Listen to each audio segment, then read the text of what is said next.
नमस्ते विद्यार्थी व पालक मित्रांनो, ब्राईट फ्युचर मेकर्स आपल्या युट्यूब चॅनलमध्ये मी प्राध्यापक अभिषेक पटेल तुमच्या सर्वांचे या ठिकाणी सहर्ष स्वागत करतो. पीसीबी सीईटीचा रिझल्ट डिक्लेअर झालेला आहे. पीसीएम सीईटीचा रिझल्ट सुद्धा या ठिकाणी डिक्लेअर झालेला आहे.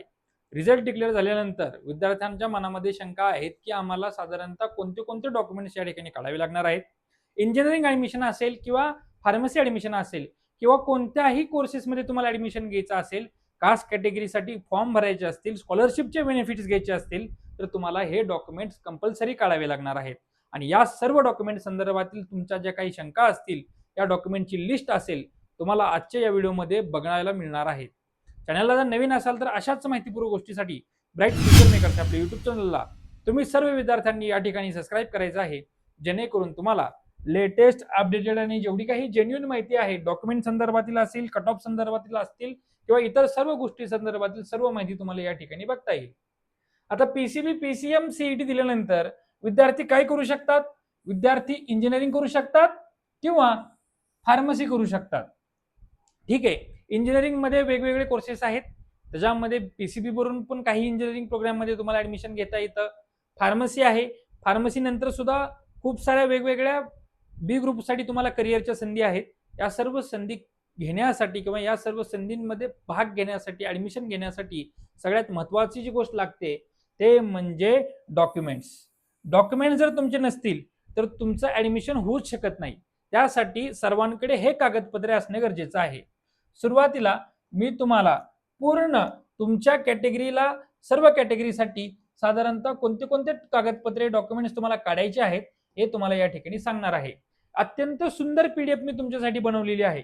या पीडीएफ मध्ये सर्वच डॉक्युमेंट, कोणत्या कॅटेगरीसाठी काय काय डॉक्युमेंट्स लागणार आहेत हे सर्वचीच लिस्ट या ठिकाणी दिलेली आहे.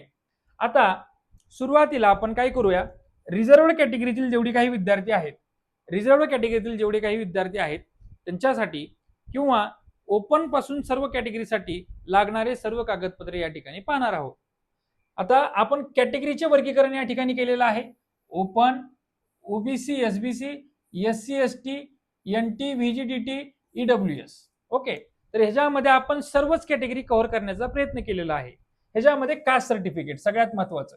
कास्ट सर्टिफिकेट, हे कास्ट सर्टिफिकेट कोणाला लागत नाही? ओपनला लागत नाही. ओबीसी एससीबीसी ला लागतं, एससी एसटी ला लागतं, NT1, NT2, NT3, व्हीजीडीटी ला लागतं, ईडब्ल्यूएस ला कास्ट सर्टिफिकेट या ठिकाणी काय लागत नाही. दुसरं काय आहे? Caste validity certificate. Caste validity certificate ओपनला लागत नाही. OBC, SBC, SC ST, NT1, NT2, EWS ला लागत नाही. तिघे जणांना लागणार आहे. OBC, SCBC, SC ST, NT, VJDT या तिघांना या ठिकाणी कास्ट व्हॅलिडिटी सर्टिफिकेट लागणार आहे. आता नॅशनॅलिटी, डोमसाईल म्हणतो, नॅशनॅलिटी, पासपोर्ट किंवा स्कूल लिव्हिंग सर्टिफिकेट. आता तीन ऑप्शन्स या ठिकाणी दिलेले आहेत. ज्यावेळेस तुम्ही सीईटी सेल मधून फॉर्म भरता त्यावेळेस तुम्हाला या ठिकाणी तीन ऑप्शन दिले असतात. हे सर्वच कॅटेगरीतील विद्यार्थ्यांना लागणार आहेत, लक्षात घ्या. म्हणजे स्कूल लिव्हिंग सर्टिफिकेट म्हणजे तुमचा शाळा सोडलेल्याचा दाखला. 12वीची परीक्षा दिल्यानंतर त्या कॉलेजमधून तुमचं ऍडमिशन होतं, त्या कॉलेजमधून तुम्हाला हे सर्टिफिकेट घ्यावं लागतं. नंतर डोमासाईल, बर्थ सर्टिफिकेट. ओके, आणि ह्यालाच ऑब्लिक पुन्हा एकदा लिव्हिंग सर्टिफिकेट आलेलं आहे. डोमासाईल सर्टिफिकेट सगळ्यांनाच लागणार आहे, सर्व विद्यार्थ्यांना या ठिकाणी काढावं लागणार आहे. नंतर इन्कम सर्टिफिकेट, इन्कम सर्टिफिकेट सगळ्यांनाच लागणार आहे.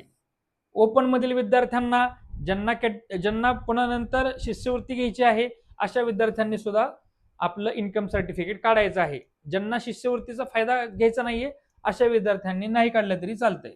नॉन क्रिमिलियर सर्टिफिकेट, ज्याला आपण एनसीएल सर्टिफिकेट सुद्धा म्हणतो.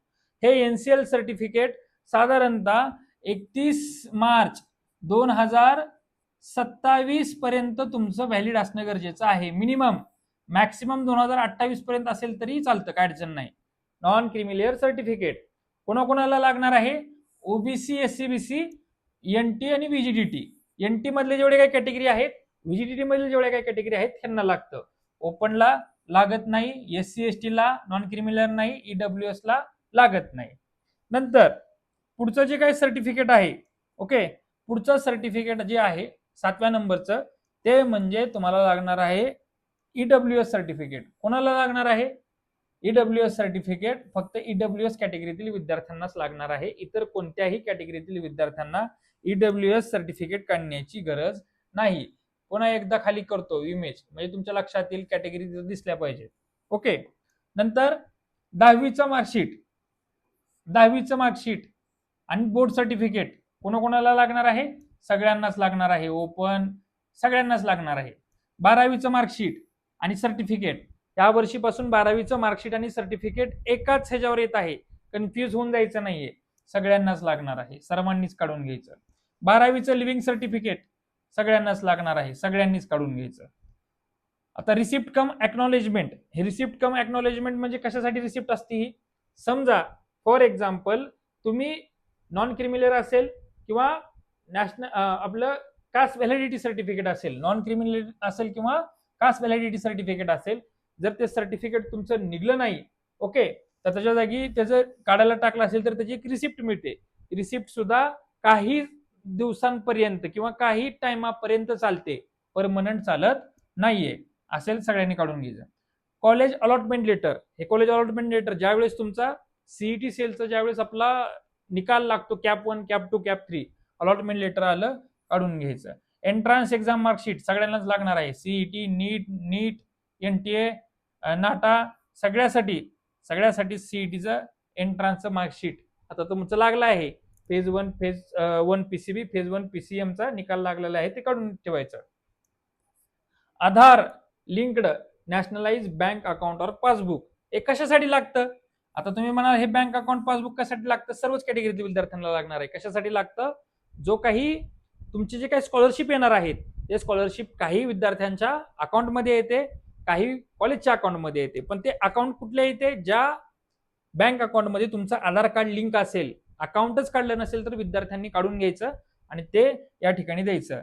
मायग्रेशन सर्टिफिकेट किंवा गॅप सर्टिफिकेट, आता गॅप सर्टिफिकेट कोणी द्यायचा? जे सीईटीचं प्रिपरेशन करत होते, ज्यांची 12वी संपून 1 वर्ष झालेलं आहे, ऑलरेडी 2 वर्ष झालेलं आहेत, अशा विद्यार्थ्यांनी गॅप द्यायचा, बाकीच्यांनी नाही दिला तरी चालेल. मायग्रेशन सर्टिफिकेट हे बाहेरच्या राज्यातील किंवा सीबीएसई बोर्डातील विद्यार्थ्यांना मिळत होतं. महाराष्ट्र राज्यातील विद्यार्थ्यांना सुद्धा गुलाबी कलरचं ते मायग्रेशन सर्टिफिकेट मिळतं. काही ठिकाणी लागतं, काही ठिकाणी लागत नाही.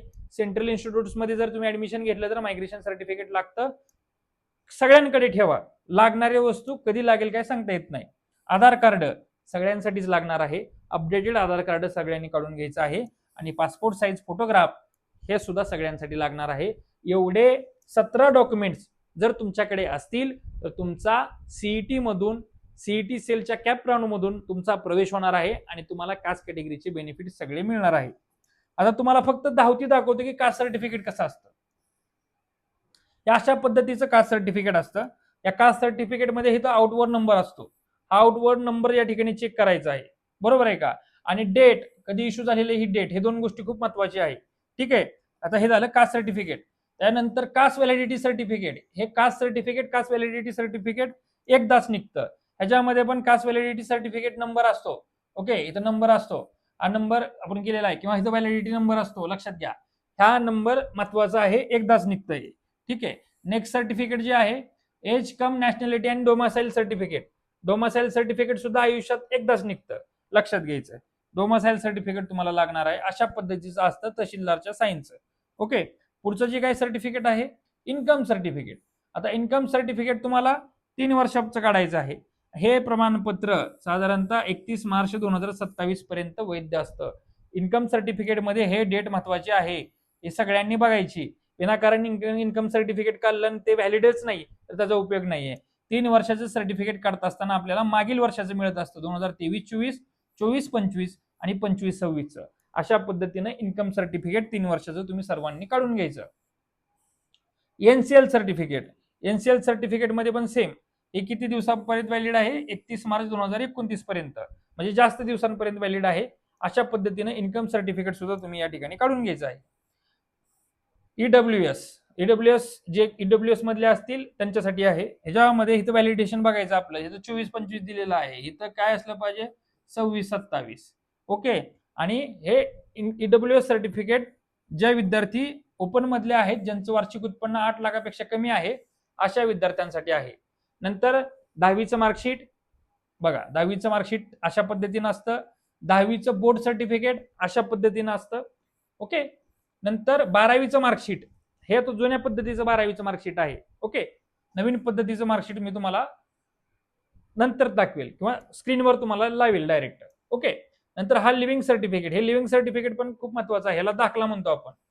ह्याच्यामध्ये आपली सगळ्यात महत्वाची म्हणजे नॅशनॅलिटी मेन्शन असणं गरजेचं आहे. दाखला जिथून घेतोय तिथं जर नॅशनॅलिटी मेन्शन नसेल तर खूप प्रॉब्लेम येण्याची शक्यता असते, तर ती नॅशनॅलिटी मेन्शन करून घ्यायची. आता ही रिसिप्ट कम एक्नॉलेजमेंट, ज्यावेळेस सीईटी सेलचा फॉर्म भरतो त्यावेळेसची ही रिसिप्ट आहे, ती एक आपल्याला लागते. एमएसटी सीईटीचा रिझल्ट, तो रिझल्ट पण आपल्याला लागणार आहे, मार्क्स किती बी असू द्या रिझल्ट लागतो आपल्याला. ठीक आहे. नंतर ऍडमिट कार्ड, एमएसटी सीईटीचा ऍडमिट कार्ड तुम्हाला लागणार आहे, ते तुम्ही काढून घ्यायचं. आता जेडब्ल्यू मेनचा रिझल्ट, ज्यावेळेस मेन्स मधून 15% ऍडमिशन घ्यायचं असेल तर त्याच्यासाठी लागतं. नीट युजी रिझल्ट, नीट मधून जर नीटचा काउन्सिलिंग करायची असेल तर त्याच्यासाठी लागतो, ते काढून घ्यायचं आहे.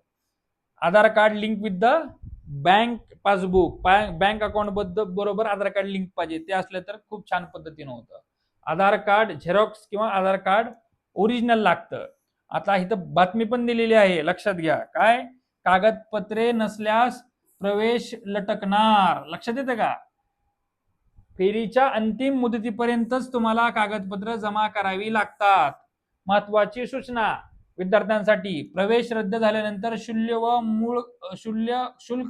व मूळ कागदपत्रे परत करण्याची कार्यवाही करावी. प्रवेश रद्द करण्यासाठी ऑनलाईन विनंती ग्राह्य धरण्यात येईल. प्रवेश रद्द केल्यानंतर संस्थेचे मूळ कागदपत्र व शुल्क परत देताना विद्यार्थ्यांवर दबाव आणू नये. प्रवेश रद्द झाल्यानंतर पुढील वर्षाची शुल्क मागता येणार नाही. हे कॉलेजसाठी सगळ्या सूचना आहेत, लक्षात घ्या. परंतु तुम्ही हे डॉक्युमेंट सर्व काढून घ्यायचे. पासपोर्ट साईज फोटोग्राफ हा पण लागणारी वस्तू आहे, आणि हे मायग्रेशन सर्टिफिकेट. एवढ्या गोष्टी आपल्याला या ठिकाणी लागतात. गॅप असेल तर अशा पद्धतीच्या 100 रुपयाच्या स्टॅम्प पेपरवर तुम्हाला काय करायचं आहे, हे गॅप काढायचं आहे. खूप पालक कन्फ्यूज आहेत. 500 रुपयाचा स्टॅम्प आहे, 100 रुपयाचा मिळत नाही, 100 रुपयाचा काढून घ्यायचा. नाही मिळाला तर व्हाईट पेजवर किंवा लिगल पेजवर तुम्ही स्टॅम्प हे काढू शकता, गॅप सर्टिफिकेट काढू शकता. ओके. अशा पद्धतीनं हे सर्व डॉक्युमेंटची लिस्ट होते. हे डॉक्युमेंट सर्व विद्यार्थ्यांना या ठिकाणी काढावे लागणार आहेत. आजचा व्हिडिओ तुम्हाला आवडला असे मी या ठिकाणी कन्सिडर करतो. सर्वांनी हा व्हिडिओ जास्तीत जास्त विद्यार्थ्यांपर्यंत शेअर करावा, जेणेकरून त्यांच्या डॉक्युमेंट संदर्भातील सर्व शंका या ठिकाणी दूर होणार आहेत. मी प्राध्यापक अभिषेक पाटील थांबतो आणि तुम्हाला विनंती करतो की तुम्ही आमच्या पेड काउन्सिलिंगमध्ये सहभाग नोंदवा. तुमचे इंजिनिअरिंग असेल, फार्मसी असेल, नीट असेल किंवा इतर कोणत्याही ऍडमिशन प्रोसेससाठी तुम्ही आमच्याकडे पेड काउन्सिलिंग घेतली तर तुम्हाला गॅरंटेड त्याचं सीट आम्ही 100% मिळवून देऊ. थांबतो. जय हिंद, जय महाराष्ट्र.